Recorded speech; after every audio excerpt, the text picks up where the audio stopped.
camping, sa camping because we learn a lot of things, especially it helps to enhance our faith to God. Kung wala siguro ni we enjoy a lot of things. Dili lang to enjoyment because of the activities. We enjoy because we feel the presence of God good.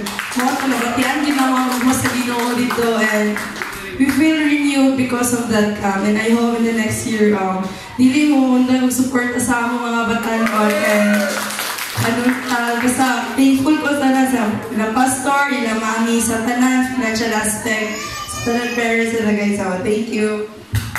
Okay, next. Isi. Salo. Sali. Si Sali. Hindi doon eh. Wala ka Sali. 1 minute. Mayong munta ko kay Kisona. I'm so blessed na naka-approve ko sa youth camp. 2 years ko, wala ko yung simba-simba kay nagtrabaho ko sa Manila. Then, I'm so blessed na nakago ko din na safety. And then, nakay-approve ko sa youth camp. Then, dagan ako tunan. Then, ang Holy Spirit nag-most yun sa kuha. And then, I decided to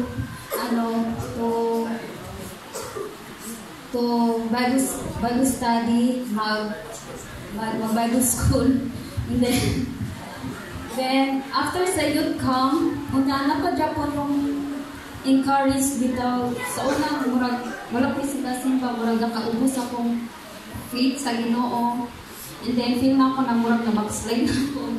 And then pagbalik na ako diri, and then dagan ako na doon ang murag nag-guide tanan ang presensya sa Ginoo. And then katong na last day na mo sanay na isa ka tao nga hindi siya muduot sa Ginoo. So ako siyang i-share kung sa akong natunan, and then na-receive siya ka Jesus Christ as Lord and Savior. So, pati na ako nadaghan ko nili ang taon nanglan na sa kaluwasan sa Ginoo. So dapat dili lang ingon na daghan ka natunan, dapat po imo mo na siya share sa uban. Para ang uban po makilala sa Ginoo ang kadalasan sumaya sa presensya sa Ginoo. So I'm so blessed, Lord. Yes! Hanapin ko, no? Hanapin ko, Jonel. Dungan ra sila. Okay, akpas na mo, mga magandang. Akpas na. Masabi, Jonel. Hanapin, sige, kalit lang. Pagdali. Uy, nagtago-tago, oh. Asa na? Aso-aso. Asa namang fire, ani? Power up. Good morning. Sorry, pag-out ko, char lang. Good morning, guys. Nagpasalamat ko kay naka-appeal ko sa youth camp. Na-expected ayo. Tapos, nagpasalamat ko sa mga nag-sponsor sa mga para maka-appeal bigtanan.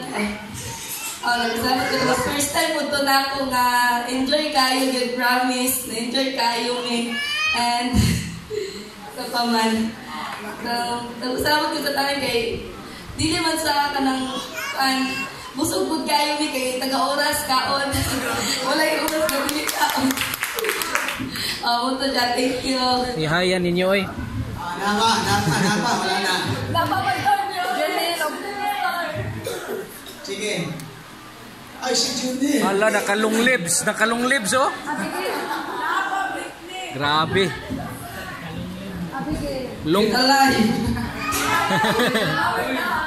So, nagpasalamat dahil ko kay naka-appeal ko Giplanuhan ni Jonel ba? Actually, Pastor, dili mo ako ma-appeal kay Moban ko sa Surigao kay wala lagi mag-uban kay Kuya GR, lahat Evelyn, wala yung mag-uban sa bata kay Evelyn. So, pasalamat ko sa Ginoo kay wala na tayo nga sa Surigao. Naka-appeal ko sa youth camp kay ano ba yan ang Ginoo nga city first na Ginoo. And so, dagani og nato lang dito pastor sa nana is kanang dili maula og share sa bulong sa Ginoo. Then salamat po sa Ginoo dito kay kuan ana na nabig nga dili mi magudman dito pero mi ang kaon every minute, every hour. Okay, thank you, Janelle. Apa? Abigail Casey, Pastor. Abigail. Abigail Casey.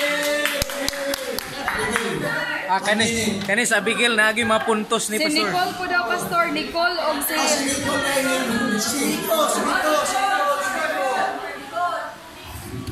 Powered up! Hip hip hip. Ako kayo ang mga salamat nga naka-join ko to. Youth Camp. First na ako na-join. Unexpected kayo to kay Gapa. Hindi ka mga to sa balay ni Gapa sa minute ni Alice. Ako nag-stay, si Alice nag-stay out. Dito ko na sabihin na nalingkod na ako ang mga youth diri sa church bis. Isa ako nadilin ko mahilig mag-ipag-lingkod sa ila.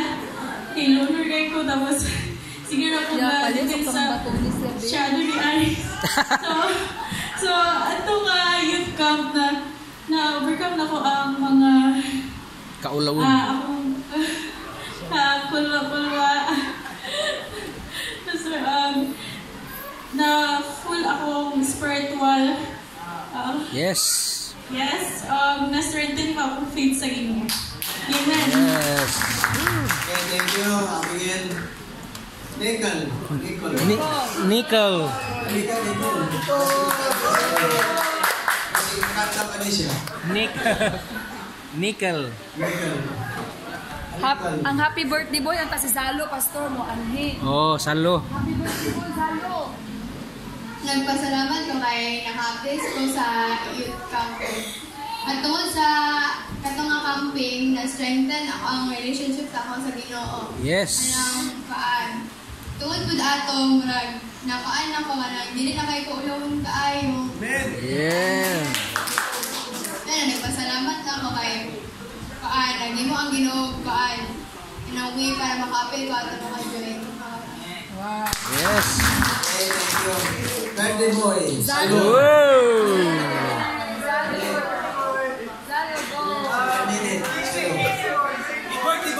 Birthday boy. It's Rizal Day. Rizalo. Rizalo Day. Hi. Pasalamat din ko kay napili sa youth club. Amin din ako ang napili Pastor kay kahit hindi ko tagal sa parko. Ga-exercise yung bata. So, pasalamat ko kay successful ang tukar ng Pastor. Tukar ng Pastor. Yes. Yes. Wala Pastor eh. Ano Pastor? Hello Pastor. Birthday. Happy birthday. Hi. Birthday. Salamat ko Pastor kay wala itong gift sa akong birthday Pastor. Wow. Experience Pastor. Salamat ka sa ginawa ng Pastor. Yes. Casey Pastor. Live pa, love live. Mga children church, Benny Pastor. Mga children church. Dali kay sige magkagchika eh.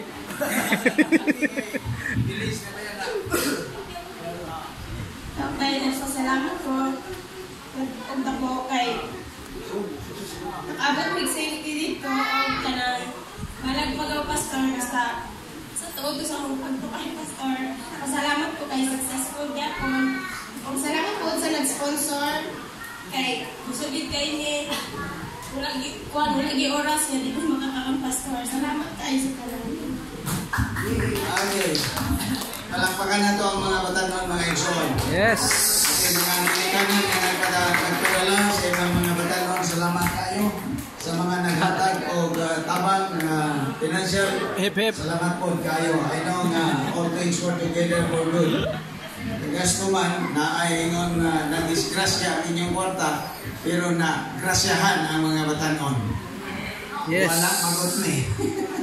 Oy, naaman na po si Apay. Yes. Naaman na siya kay Magwali. Yes. Masay na gina nga kumwali karon. Mayong buntag mga igsoon. Tag. Powered up. Youth alive. Well, naku kayo kong pasalamat kay kamo nag-alis uso. Sige po MM. Uban sa inyong pag-cooperate nga diin mga lagad yun sa Ginoo. So, nanangan tagabay mga igsoon because I also have like other commitments last night. Nag-minister ko sa akong mga classmate. Wow! Uy! Grabe. So, I know that He is doing great things for all of us. So, while I was listening to your testimonies, for sure, 110% God is pleased. And the opportunity starts already. Yes.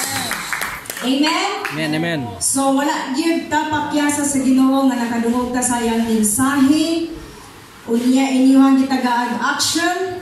And then, just press on kung unsa man ang mahitabo niining mga susunod ka adlaw. And as we face the new year 2019. So, pila na lang ka adlaw may so uli na ko.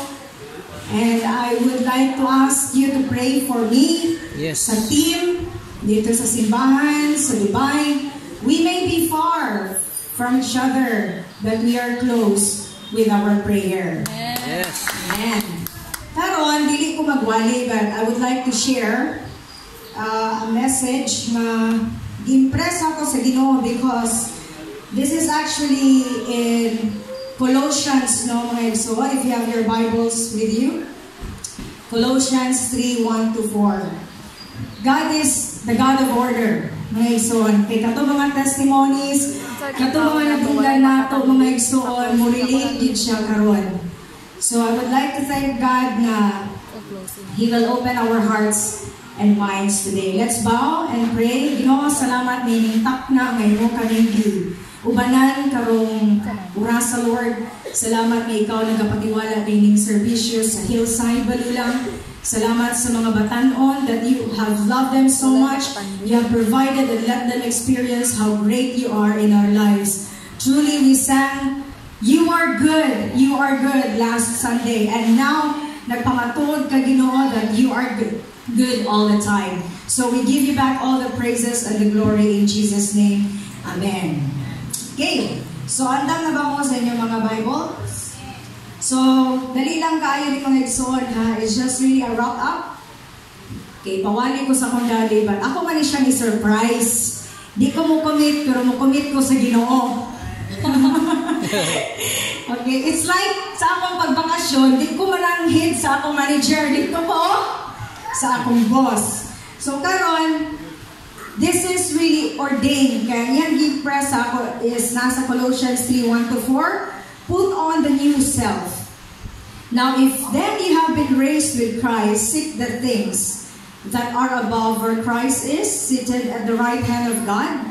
Set your minds on things that are above, not on things that are on earth. For you have died and your life is hidden with Christ in God. When Christ, who is your life, appears, then you also will appear with Him in glory. So, I know na some of you are counting the hours na matapos na ang 2018. And we will all together welcome 2019. As we stand here in the beginning of the new year, mga igsoon, it is a good time to reflect on the new year that is ending and looking forward into the year that is soon to begin. So kanya ato mga pagtigo mga igsoon, we will try to reflect from January na hantod karon ug ugma ang katapusan. How good God is, mga igsoon. We should take a very close look. Labi na mga batanon kagani nga I'm so impressed. No nga, first time nila, daghan kay na-mention nga, nangabusog sila sa physical, but above all behind that is nangabusog yun mo espirituhanong bahin. Yes. Do not stop from where it was started. Press on, ayaw kaluya, padayon sa pag-alisuso mga higala. Amen? So, here we need to examine ourselves, mga igsoon. Okay? We need to examine ourselves and see where we have been. You know, where we are and where the Lord wants us to be. Nakahuna-huna na ba mo anak mga igsoon? Kung asa ka kadalon sa Ginoo, unsa ka iyang plano sa tuig 2019.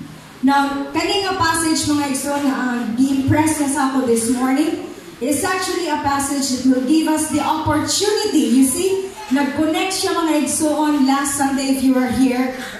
The opportunity and the challenge to do that. Pabalik-balik. Pabalik-balik. Mauna nga kaning message karon is the old challenge for the new year. Amen? So, I was actually praising God na, uy, salamat kayo Ginoo sa pag-impress ni ini. Kay duna day mga butang nga atong hinumduman that as an old challenge for the new year, number one, we have some things that must be retained. Amen? So, katong 2 days or 2 nights ago, mga igsoon, si Michi, katong anak sa konsol, o ako, si Sam, nanglimpyo mi sa balay. Kay once a year naman ko makauli. Or sometimes this year, twice ko nakauli. Last March. Karon nga nanglimpyo mi several times, there were important things sa amua. Nag-check mo. So I think, makarelate mo kung manglimpyo mo, doon naman yung mga butang nga gusto niyo ipabilin, doon ay butang nga gusto niyo ilabay, gusto niyo na ay butang nga inyuhan na lang taguon for good memories. So muna nga nakahuna-huna ako mga igsoon nga this is actually something nga katong mga butang nga mo nakita nga among i-retain must not be thrown away, no? Mga igsoon, these items must be kept. Now sa espirituhan nga bahay mga igsoon, matod pa ni Paul, which he was telling us that there are a couple of precious spiritual possessions we would do well to hang on sa 2018, 19, forever until God allows us to do so. So, unsa ni nga mga spiritual nga mga butang mga igsoon? Well, una sa tanan is our awareness of the foundation. Sister Pa, yung sa awareness of foundation, it's in Colossians 3, chapter 1. Nagaingon si Paul ginamaigsoon, we are risen with Christ. Amen? Amen. We are risen with Christ. The word if is not a statement of possibility. Mao kani ang declaration of a spiritual reality. Mao bitaw itong isa ka testimony sa batanon kagani na maigsoon that privilege kay siya nga naka-share. Unya dunay ni duol sa Ginoo. Amen? So we must be aware of our foundation. This one of the things that needs to be retained. Kung naano mo ka na anak ng mga kinaiya karong 2018, you should carry that 2019. That is an old challenge, but we are facing in the new year. Amen? So always remember that we have some things that must be retained. And what is this? That we are risen with Christ. Amen. Praise the Lord. So Paul is saying, since you are risen with Christ, nagtuwa ba ta Ginoo ay mga igsoon nga buhita with Him? Kay kung dili, I think we need to ask the Lord for forgiveness. And always to remind that, Lord, I am risen with you. So when Jesus Christ died on Calvary, mga igsoon, every person who would ever place their faith in Him also died that day. So gusto mo reference na nasa Galatians 2:20. Unsay ang gingon mga igsoon? It's naka-memorize. I have been crucified with Christ. It is no longer I, no, who live in, but Christ who lives in me. So, are you aware of that foundation? Ready ba ta ana nga mo face into an old challenge and let this spiritual possession remain or retain in us for the year 2019? Amen? Amen. Kasabot ba ta mga igsoon kay ako, I'm just really like sharing this to the Lord that He wants us all to be reminded that there are things that needs to be retained. And that is our awareness of our foundation, that Christ is risen with us. Ikaduha mga igsoon sa mga spiritual possession nga giingon ni Paul dinha, as we face an old challenge for the new year, is an attention to our focus. Amen? Nasa Colossians 3 mga igsoon, nagaingon, if then you have been raised with Christ, kay na may declaration kaganina, that was the foundation that Christ is risen. Now, God wants us to focus the attention for 2019. Nagaingon siya, if then you have been raised with Christ, seek things that are above, where Christ is seated at the right hand of God. No? Set your minds not on things, not on properties, not on money, not on material things, but above. Yes. No? All challenge man yung mga igsoon. Si Pastor Manny din sige remind sa atong tanan. Kani nga mga butang, kani nga mga sermon, kani nga mga preaching is not new. Even Mami Tina nagapadumdum sa inyo, and the leaders, and even the members who are sharing God's word. Dili na ni bag-o. This is actually an old challenge for the new year. So hinumduman nato mga igsoon is awareness of our foundation. Ikaduha, attention to our focus, that we have been raised to a new life. Kanang mag-alisuso na ba mga igsoon to do what God wants us to do for the new year? So try to reflect on that mga igsoon, and God will bless the church, the family, the ministry, the leaders, the children, if we are able to retain some things for the new year, if we are able to be aware of our attention, if we will be focused with what God has said and promised, that we have been risen or raised with Jesus. Amen? Now, kani nga mga focus po mga igsoon will lead us to so many things. No? Kaya daghan na kay mga distractions maron. Traffic, gadgets, technologies, unsaon ninyo pagpadato, inyong mga business network, naay mo doon sa inyo, sister, pamember ani, okay, padato ka. So karon, magbantay ka mga igsoon, because if we are not focused, then we will be distracted. Okay? So unsa ni dapat nato i-focus na mga attention Hillside Church? Una sa tanan, we must have a deeper knowledge of Jesus. How many of you here are old-time Christians already? Kanang since birth. Ayaw kaunaw. Katong mga bago pa. Katong mga tunga-tunga pa. God knows what's in your heart. May you be an old Christian, a new Christian, o kanang gasugod pa sa Ginoo. It's not too late to ask for Him knowledge with Jesus. And if you are a Christian old time, ask the Lord to give you a deeper knowledge of Jesus. In Colossians 3:10 nagaingon, and have put on the new self, which is being renewed in knowledge after the image of His Creator. Salamat sa Ginoo, dunay nag-testimony na pod kagaina, I have been renewed. That's the promise of the Lord. Kung kinsa man to nga batan-on, you should press on to be renewed every day, and you will retain that thing in you to glorify Jesus. Amen? Another attention to focus mga igsoon, a clean and holy life. Dili pa na ingon mga igsoon nga religious kita, because we're not actually presenting religion. This is having a clean life, a relationship with our Father who is holy.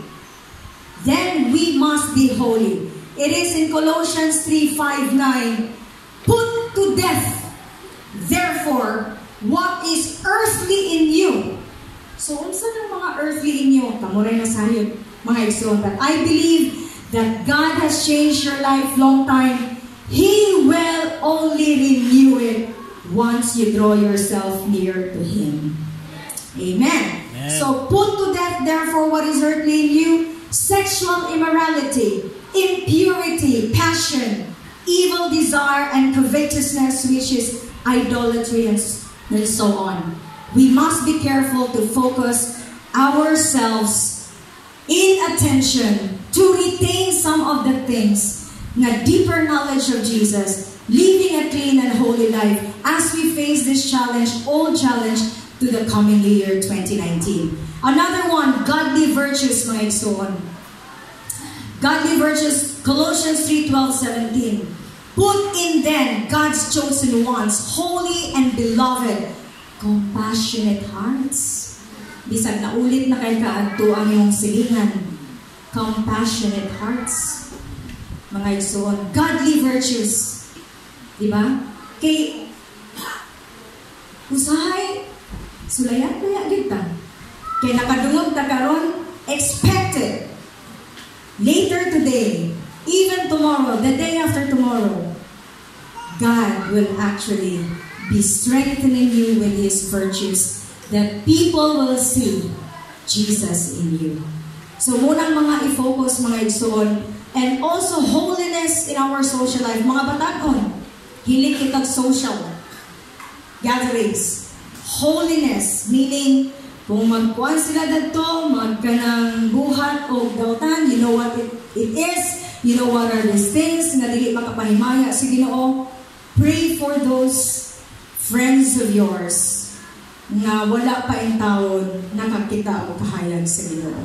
And you will be the light for that. That's one of the things that you need to focus, mga igsoon, is godly virtues. So, daghan pa kayo, mga igsoon, holiness sa atong mga everyday life. Doon na yung mga verses na makasupport. Colossians 3:18, when you have time, balik ka o pagbasa o niyang gabi or even the next few days, na doon na mo time, labi na nga it's holiday today, seek the Lord, mga igsoon, and allow Him to make a change in our hearts, to be able to pursue and be with us for the 2019 year sa mga old na challenges na atong nadunggan. So, in other words, mga igsoon, again, we are here to live Jesus like Jesus lived. No? Kasi nakalimot na tayo kay basic naman kay na Sister Pride. But God renewed us today and allow us to listen to a fresh message. Be serious with Him, mga igsoon. Although many times we fail, kaya doon na tayo mga distractions, but I believe that God will actually give us the opportunity to face the old challenge for the new year 2019. So, if there are some things, mga igsoon, nga i-retain na to, doon na po yung mga butang na ato ang i-release. Mo to ang akong ipakita sa Ginoo nga tingala ko nga nang limpyo mi sa kwarto. And then this morning, He just told me, or kagabi, while I was having my reflection, Lord, just send to me the message for the church and even to myself. So muna nga, simple na kayo ng mga lodging, mga igsoon. But this is actually a serious one wherein we can move on to 2019. God willing. So if there are things na pwede na itong ma-retained, na apoy mga things na pwede na itong ma-release. Yes. Okay? Colossians 3:2. In our spiritual lives, the same thing is true. Kani mga practical di kayo ni mga igsoon.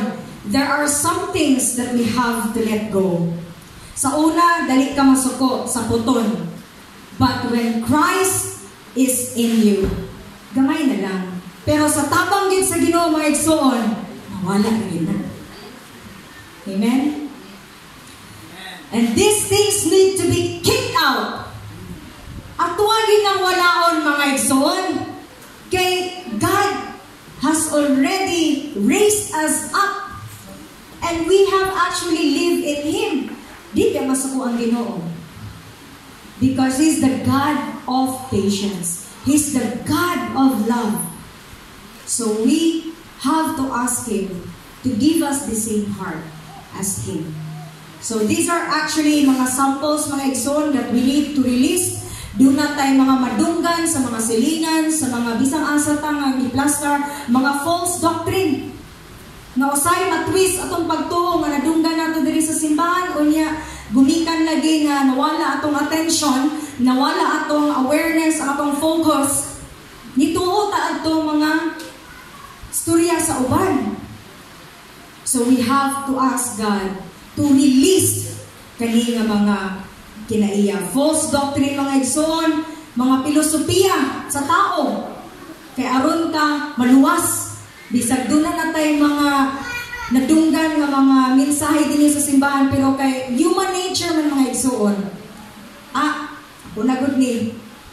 Okay ra ni. Pero wala ka kabalo nga. In everything give thanks. Siya ba gid ang atuang gi-look up sa mga panghitabo. So, mga itagtabang sa Ginoo mga igsoon that with this false doctrine, with these philosophies, mga traditional, mga rudiments of the world, because we are still in this world, He will help us to release some of the things that we will be renewed in the coming year, mga igsoon. Amen? And also, ang mga uncleanness, no? Sa atong mga kasalanan, mga igsoon. Everyday man kita makasala. Small things, big things, but sa mata sa Ginoo mga igsoon, parihara na. But kanila gin pilosopo sa isa ka tao, gamay naman to.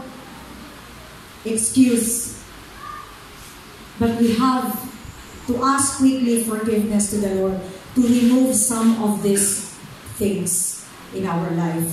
A challenge for the coming year. And even mga igsoon, there are some things that needs to remember. So, mo to, nalimpyo na ni Nichi.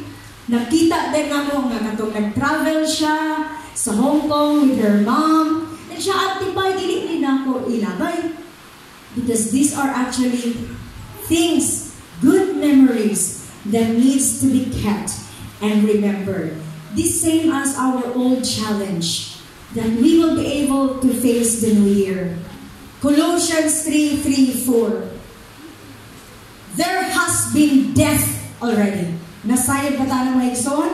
Yes. We are reminded again that we have died to sin and to influence this world. One of the surest ways that we are assured that we are a child of God is to enjoy the spiritual victory, the opportunity despite the difficulty. So always remember some of the things in life, okay mga igsoon, some of the things in life, there has been death in Jesus. If we can get a grip on the truth and do what it is, then let us tell to the world that God has actually paid for us 2,000 years ago and even died and then risen from the dead. Resurrection comes and then we are no longer to worry because of that cross that He has paid. Remember na natin mga igsoon, there has been death.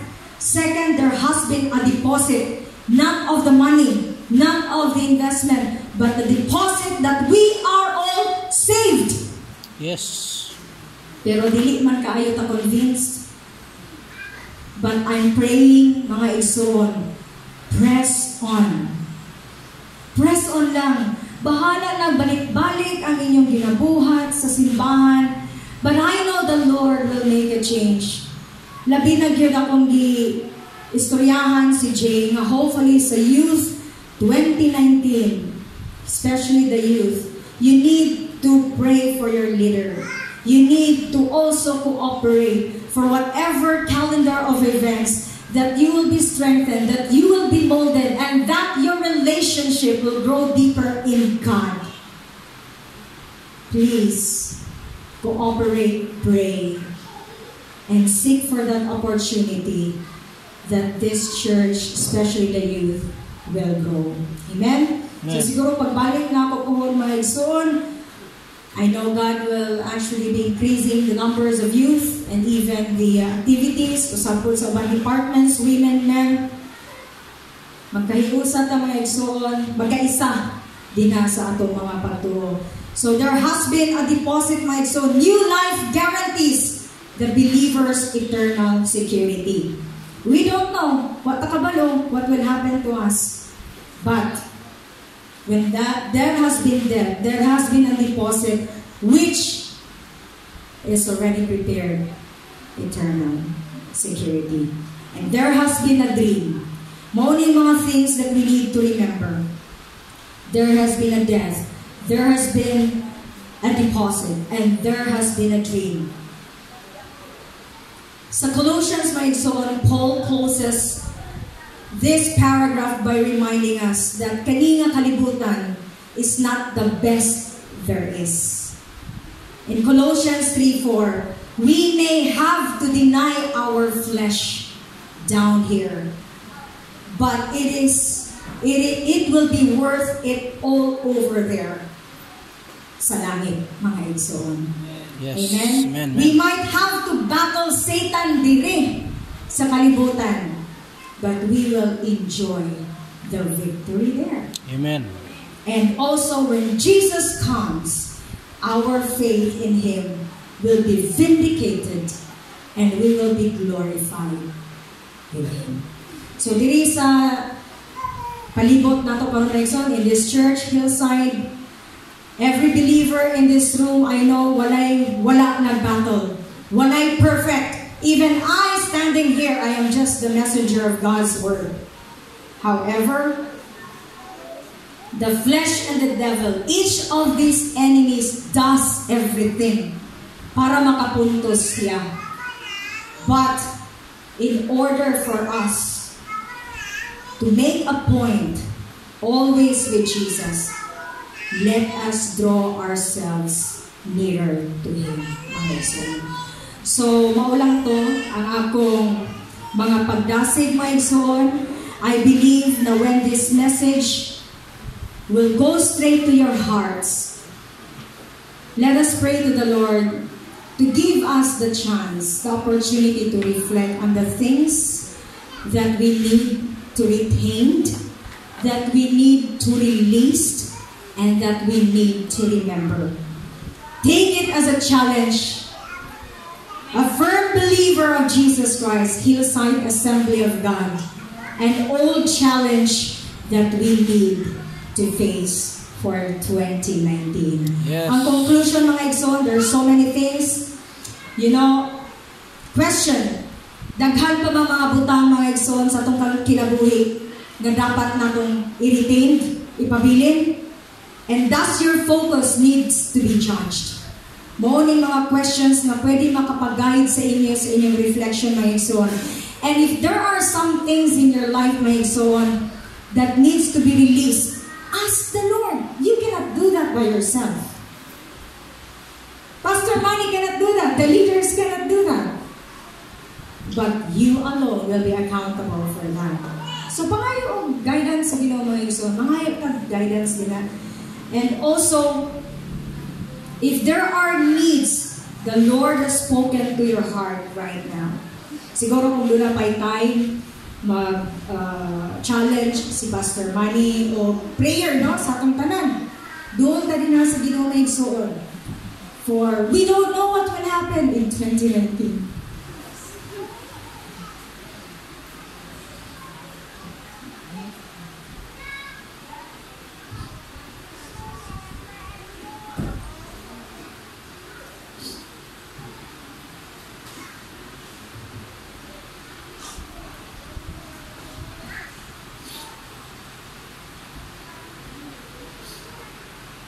The Lord is speaking to my heart right now to just press on my soul. Kapoy kaayong kinabuhi mga igsoon as if namurag walay kakahitabo. But this word of God today may be simple, but He has a sweet message for all of us for 2019. To God be the glory, my soul. Salamat ko for the warm welcome. I know that you have been a very supportive members, family of Hillside Assembly of God. These are actually tears of joy, my soul. Nag-release na ko yung message. So all of us will be encouraged, not discouraged. All of us will be motivated and not demotivated. All of us will press on and not be depressed. Uso ba ng depression karon ng igsoon? But God is good na naamoy church, naamoy leader, naamoy, community. So Dubai mga igsoon is so difficult. But God made a way where there seems to be no way. Yes. So, nalipay tayo po mga igsoon. Pasensya nga na hila ko, but this is actually tears of joy. When God is your strength, and when God is actually in your command. So, ang atong mga pag-apo mga igsoon 2019 is press on, pray more, and be joyful. Happy New Year! God bless us all.